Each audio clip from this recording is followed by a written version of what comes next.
Hello friends, कैसे हैं आप सब? बढ़िया। चलिए आज हम देखने जा रहे हैं वर्ग समीकरण अर्थात क्वाड्रेटिक इक्वेशन सॉल्व करने की एक बहुत ही छोटी विधि, बहुत ही सरलतम विधि, जिसका नाम है विलोकनन सूत्र। जी हाँ, ये वैदिक गणित से ये नाम लिया गया है।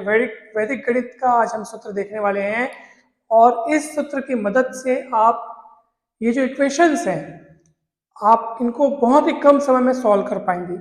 वैसे अगर आप इन इक्वेशंस को देखें तो आपको क्या लगेगा, इनको कैसे सॉल्व किया जाना चाहिए? तो आप कहेंगे कि सर सबसे पहले आप एलसीएम निकालिए, फिर आप इसको एलसीएम निकाल के सॉल्व करें, सॉल्व करने के बाद क्रॉस मल्टीप्लाई करें, फिर मल्टीप्लाई करने के बाद फिर एक तरफ ट्रांसफर करें, फिर जोड़ घटाएं, ताकि ये क्वाड्रेटिक इक्वेशन यानी वर्ग समीकरण का जो जनरल फॉर्म है A X square plus B X plus C बराबर 0 के रूप में आ जाए। आप यही सोच रहे होंगे, उसके बाद इसको फिर आप सॉल्व करें। तो हम ऐसे सॉल्व आज नहीं करने वाले हैं, वो तो आप सीखते ही आए हैं, वैसे तो आप सॉल्यूशन करते ही हैं। आज हम इसका एक नया रूप देखेंगे। चलिए जल्दी से देखते हैं पहले सवाल को। पहले सवाल में देखो क्या लिखा है, x plus 1/x is equal to 26/5। आप वैसे सॉल्व करते तो कैसे करते हैं? आप ऐसे है ना, एलसीएम निकालते हैं x, फिर एक्स स्क्वायर, फिर प्लस 1, फिर 26/5, फिर क्रॉस मल्टीप्लाई करो, 5x स्क्वायर 5 26x, फिर आप करते 5x स्क्वायर, फिर माइनस 26x प्लस 5, फिर आप बोलते हैं स्प्लिटिंग ऑफ मिडिल टर्म। तो -26 को ऐसे दो भागों में तोड़ो कि गुणा करने मतलब उन भागों को गुणा करने पर 5 पंचम 25 आ जाए, जोड़ने घटाने पर -26 आए। फिर आप ऐसे सॉल्व करते हैं और आगे आपका आंसर आ जाता है, कोई दिक्कत नहीं है। तो ये पारंपरिक विधि है, इसमें कुछ कठिन नहीं है, बहुत सरल है। मगर हम कम समय में बनाना चाहें अगर, तो हम क्या करेंगे, देखो जी, x प्लस 1/x बराबर कितना है, 26/5। आपको इधर क्या दिख रहा है, लेफ्ट साइड में x और प्लस उसका व्युत्क्रम है ना, x प्लस 1/x मतलब x है और प्लस करके क्या है, उसका उल्टा है, यही है। मतलब कोई संख्या और उसका रेसिप्रोकल, उसका व्युत्क्रम। तो क्यों ना हम राइट साइड में भी ऐसे ही कुछ लिखें। राइट साइड में जो भी चीज लिखी हुई आपको दिख रही है, जैसे दिख रहा है 26/5, तो आप 26/5 को ऐसे दो संख्याओं के रूप में लिखिए कि जिसमें से एक संख्या और प्लस उसका व्युत्क्रम हो, फिर आपका काम बहुत सरल हो जाएगा। ये x प्लस 1/x है, क्या आप इसको ऐसे नहीं लिख सकते क्या, 5 प्लस 1/5? देख लो आप, 5 पंचे 25 और एक 26/5। और आप देख लो x प्लस 1/x, 5 प्लस 1/5। जैसे वो एक दूसरे के उल्टे हैं, वैसे ये दोनों भी एक दूसरे के उल्टे हैं। जैसे ये इसका रेसिप्रोकल है, वैसे ये इसका रेसिप्रोकल है। तो अब आप किसी को भी कुछ भी, मतलब x को अगर आप 5 मान रहे हो तो 1/x यानी 1/5 हो गया, या x को अगर आप 1/5 मान रहे हो तो 1/x यानी 5 हो गया। कोई भी एक नाम पकड़ लो, कोई भी एक वैल्यू अपने मन में सोच लो। अगर मैं x को 5 बोल रहा हूँ, ठीक है ना, तो x को 5 बोलूंगा तो मेरे लिए 1/x कितना हो जाएगा, 1/5 हो जाएगा, सीधी सी बात है। तो x, अगर x को मैं क्या बोल रहा हूँ, 1/5 बोल रहा हूँ, तो 1/x 5 हो जाएगा। मतलब x की दो ऑप्शन हो सकते हैं, 5 या फिर 1/5। ठीक है ना। तो इसके दो वैल्यूज आपको मिल गए। वर्ग समीकरण था, दो वैल्यूज तो आने ही थे, और आप वैसे भी सॉल्व करते ना तब भी इसके दो वैल्यूज ही आते। जो अभी पारंपरिक मेथड जो हमने देखा था, तब भी आप इसको दो वैल्यूज में ही लाते। चलिए अब हम देखते हैं दूसरा सवाल। तो दोस्तों आपने देखा कि ये कितना सरल तरीके से बन रहा है। चलिए अब दूसरा सवाल भी वैसे ही मुझे नजर आ रहा है, x plus 2/x+1 plus x+1/x+2 और बराबर लिखा है 37/6। जरा सा दिमाग लगाएं आप कि इसमें क्या हो सकता है। तो आप देखो यहाँ पर जो चीज लिखी है और यहाँ पर जो चीज लिखी है, वो दोनों भी एक दूसरे के व्युत्क्रम है। ये x+2/x+1 है, ये x+1/x+2 है। ये इसका क्या है, रेसिप्रोकल है, व्युत्क्रम है, दोनों एक दूसरे के उल्टे नजर आ रहे हैं। तो क्यों ना हम राइट साइड वाली चीज को भी, जो कि लिखा है 37/6, हम इसको भी एक ऐसी, मतलब दो ऐसी संख्याओं के रूप में तोड़े जिसमें से दोनों एक दूसरे के व्युत्क्रम हो। हमारा काम बहुत आसानी से बन जाएगा। तो अच्छा, अगर आप इसको पारंपरिक विधि से हल करते तो आप पहले इसका एलसीएम निकालते, फिर इसको इसे डिवाइड करके ऊपर गुणा करते, फिर ऐसा वैसा यानी कि क्रॉस मल्टीप्लाई आप करते, उसके बाद आप इसको सॉल्व करते, क्रॉस मल्टीप्लाई इधर करते, फिर ऐसे मतलब बहुत लंबा हो जाता, आपका 1-1.5 पेज तो ऐसे ही बढ़ जाता। उसके बाद आप जब इसको नॉर्मल फॉर्म, जो हमारा जनरल फॉर्म होता है क्वाड्रेटिक इक्वेशन का, उस फॉर्म में जब आप इसको कन्वर्ट करते, तब जाकर के फिर आगे का सॉल्यूशन बढ़ता, आगे बढ़ता। लेकिन हम यहाँ पर इसको सरल तरीके से हल करेंगे। x plus 2 by x plus 1 plus x plus 1 by x plus 2, और इसको तोड़ दो आप, क्या इसको लिख सकते हो 6 प्लस 1/6, 6 छक्के 36 प्लस 1 37/6। अब आप बोलोगे सर ये तो आप फटाफट तोड़ दे रहे हो, मान लो ऐसा सवाल जिसमें ये तोड़ते न बने, जो संख्याएं एक दूसरे के व्युत्क्रम हो ऐसा तोड़ते न बने, तो क्या करेंगे। एक एग्जाम्पल आपके पास ऐसा भी है, इसलिए आप धैर्य रखें, उसमें भी आपको मैं गजब की ट्रिक बताऊंगा, तो इसके लिए आप इंतजार करें, ठीक है ना। और ये माइनस वाला भी है, इस पर भी थोड़ा सा ध्यान देना है, इसलिए इस वीडियो को आपको लास्ट तक देखना है, क्योंकि चारों ही उदाहरण मैंने अलग अलग टाइप के लिख रखे हैं। तो चलिए, अच्छा अब देखो, अगर आप इसको 6 मानते हैं तो ये हो जाएगा 1/6, क्योंकि ये इसका व्युत्क्रम है तो ये भी इसका व्युत्क्रम है। अगर आप इसको ये मानते हैं तो ये वाली वैल्यू चाहिए, यानी कि कोई एक ऑप्शन आप लेके चलो, यानी कि कोई, अगर मैं ये ले लेता हूं तो इसको आप 6 भी मान सकते हैं, या इसी को आप 1/6 भी मान सकते हैं। अगर इसको 6 बोलोगे तो फिर इसको 1/6 बोल देना, और अगर इसको 6 बोलोगे तो उसको 1/6 बोल देना, ठीक है। तो मैं इसमें से किसी एक को ही पकड़ के उसके लिए दोनों ऑप्शन लिख रखा हूँ, क्रॉस मल्टीप्लाई कर दो, आपका आंसर मिल जाएगा। तो ये हो जाएगा x प्लस 2, धीरे गुणा होगा 6x प्लस 6, ठीक है ना। और फिर हो जाएगा, ये इधर जाएगा 5x, और ये इधर जाएगा -4 हो जाएगा, तो x का माना जाएगा -4/5। ये देखो, ये x प्लस 2 और ये क्या हो जाएगा 6x प्लस 6, तो x इधर आएगा तो 5x हो जाएगा, 6 उधर जाएगा -4, तो x की वैल्यू -4/5। आपका एक आंसर आ गया सर। यहाँ से दूसरा आंसर मिलेगा आपको, क्रॉस मल्टीप्लाई करेंगे, 6x प्लस 12 है ना, 6x प्लस 12, x प्लस 1,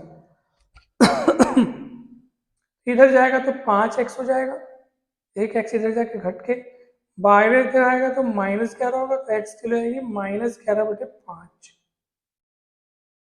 देखो आपका आंसर आ गया है, कहीं कोई कठिनाई वाली बात ही नहीं है, कितना सरल तरीके से बन रहा है।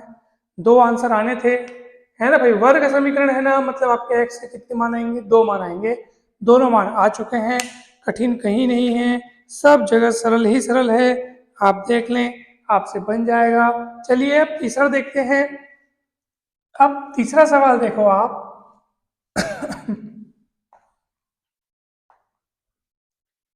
तीसरे सवाल में क्या लिखा है, x plus 2 by x plus 3 minus x plus 3 by x plus 2 बराबर 15/4।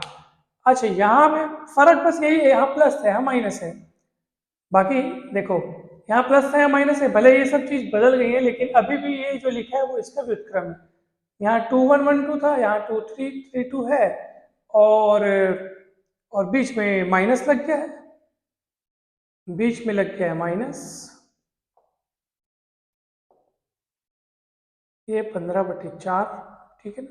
अब फिर दिमाग लगाओ आप, यहाँ पे दो संख्याओं के व्युत्क्रम का अंतर है, माइनस है, इसको भी आप दिमाग लगा के माइनस में तोड़ने का कोशिश करो। तो भैया x plus 2/x+3 minus x+3/x+2, क्या इसको हम ऐसे नहीं लिख सकते क्या, 4 चौक 16, 16 में 1 गया 15/4, इतना ही आएगा। माइनस में क्यों लिखा, बिकॉज ये माइनस है। एग्जैक्ट आपको तुलना करते बनना चाहिए, ऐसा ना हो कि वहां प्लस हो यहाँ माइनस हो, तब मजा नहीं आएगा, आपको पूरा तुलना करते बनना चाहिए। और ये भी एक दूसरे की व्युत्क्रम है, फिर से आप तुलना कर लो, अगर आप इसको 4 बोलोगे, ठीक है ना, तो ये हो जाएगा 1/4, और अगर आप उसको 1/4 बोलोगे तो ये फिर हो जाएगा 4, फिर वो ऐसे उल्टा होकर घटेगा, ठीक है ना। यानी कि आप अगर माइनस के रूप में देख रहे हो, तो चलिए हम फिर तुलना करते हैं इसको, x plus 3 is equal to 4, या फिर क्या बोलते हैं इसको 1/4 बोल देते हैं। अलग अलग लिख देता हूँ मैं, अलग अलग लिख देता हूँ। एक x प्लस 2/x प्लस 3 1/4। चलिए सॉल्व करें।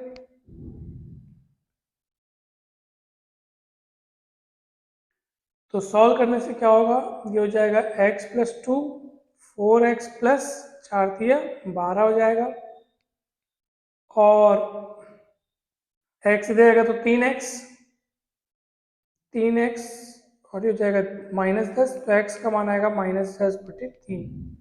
दूसरा मान कैसे मिलेगा, क्रॉस मल्टीप्लाई करोगे 4x प्लस 8 हो जाएगा, ठीक है ना, और फिर हो जाएगा ये x प्लस 3, तो ये हो जाएगा 3x, और ये हो जाएगा -5, ये इधर जाके 3x हो गया ना, 4x में से 1x का तो 3x, और ये इधर आके -5, x का मान -5/3। देख लो ये दो मान आपके फिर से आ गए, x के मान आ गए, कहीं कठिन नहीं था। तो ये कहीं भी कठिन नहीं था, बहुत ही सरल है, ये बहुत ही सरल तरीके से बन रहा है, कहीं कोई चिंता की बात है ही नहीं। आप इसी तरह बस बनाते रहें, आपसे आंसर आते रहेगा, और आप देखेंगे कि आप बहुत ही कम समय में ऐसे सवालों को बनाने में बहुत एक्सपर्ट हो जाएंगे आप। तो चलिए अब हम आगे बढ़ते हैं और बनाते हैं हमारे अगले सवाल को, जो कि आखिरी सवाल है, और ये काफ़ी इम्पोर्टेंट भी है क्योंकि इसमें आपको एक नया तथ्य, नई बात सीखने को मिलेगी। तो चलिए हम शुरू करते हैं, हमारा जो आखिरी सवाल है उसको हम बनाना शुरू करते हैं। तो आपके पास जो आखिरी सवाल लिखा है वो क्या है, वो है x/x plus 1 plus x plus 1/x 169/60, 169/60। तो यहाँ तो ये क्लियर है कि ये दोनों ही एक दूसरे के व्युत्क्रम है, x/x प्लस 1 और ये x प्लस 1/x एक दूसरे के व्युत्क्रम है। तो भैया यहाँ पे भी हमको तोड़ना पड़ेगा एक दूसरे के व्युत्क्रम के रूप के योग के रूप में, जैसे हमने इसको तोड़ा, इसको तोड़ा, इसको तोड़ा, इन तीनों को तोड़ना तो कुछ कठिन नहीं था, बहुत ही सरल तरीके से टूट गए। इसको तोड़ने का दिमाग हमारे पास आ नहीं रहा है, तो हम क्या करेंगे, अब वो सुनो, हम क्या करेंगे, 60 के आप गुणनखंड प्राप्त करें। 60 को आप कितने कितने के गुणनखंड के रूप में लिख सकते हैं, मेरे को बताओ। 2 × 30 लिख सकते हो, 60 को आप लिख सकते हो 4 × 15, है ना, 4 × 15 लिख सकते हो, 6 × 10 लिख सकते हो आप, 10×6 = 60 होता है। उसके बाद आप लिख सकते हो 12×5 = 60 होता है, ऐसे भी आप लिख सकते हो। और क्या लिख सकते हो आप, है ना, तो ये सारे गुणनखंड इसके मिलेंगे हमको। और भी और मिल सकता है क्या, 12×5 = 60 हो गया, और 20×3 = 60 भी होता है, 20×3 = 60।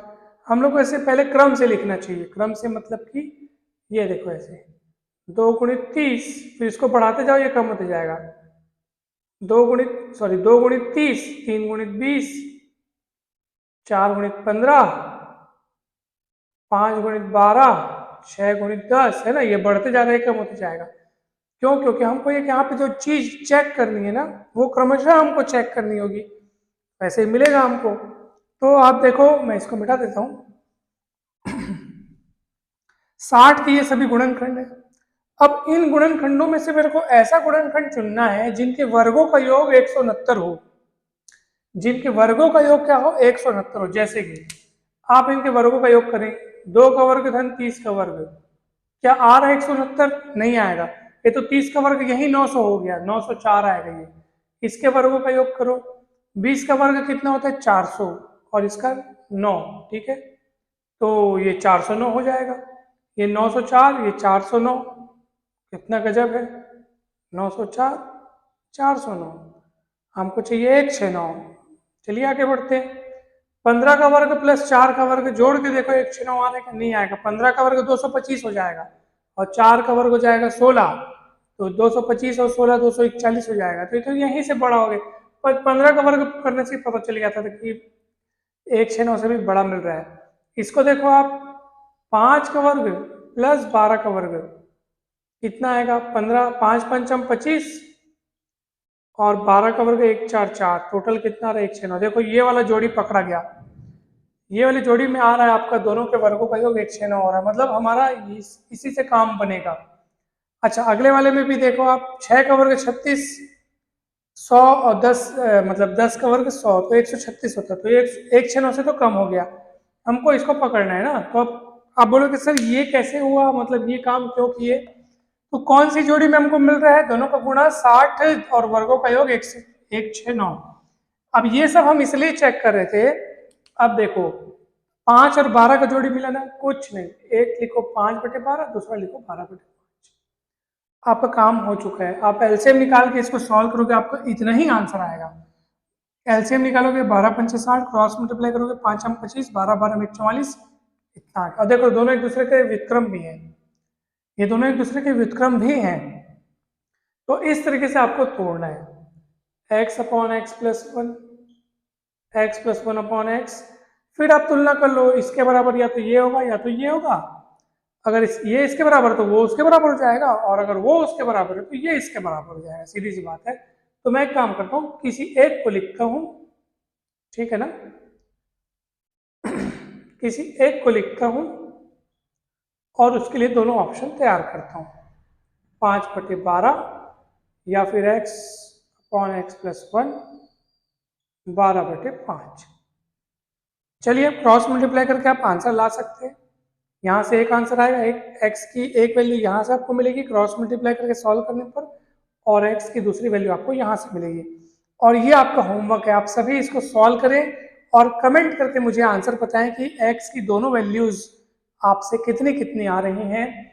और मुझे पूर्ण विश्वास है कि ये आप आसानी से सॉल्व कर लेंगे और इस प्रकार के क्वेश्चन अब आपको कठिन नहीं लगेंगे, आप आसानी से बना सकते हैं। तो मुझे आशा ही नहीं, पूरा विश्वास है कि ये पूरा वीडियो आपको बहुत अच्छा लगा होगा, टॉपिक्स समझ में आए होंगे। हो सकता है मेरे समझाने में कुछ त्रुटि रह गई तो मुझे ज़रूर बताएं, ताकि उनको मैं सुधार करके आगे और अच्छे से टॉपिक्स में सरल तरीके से आपको मैं समझा सकूं। और आज के इस वीडियो में इतना ही। वीडियो अच्छा लगा हो तो ज़रूर लाइक करें, चैनल को ज़रूर सब्सक्राइब करें और वीडियो को ज़रूर शेयर करें। आप सभी का बहुत बहुत धन्यवाद।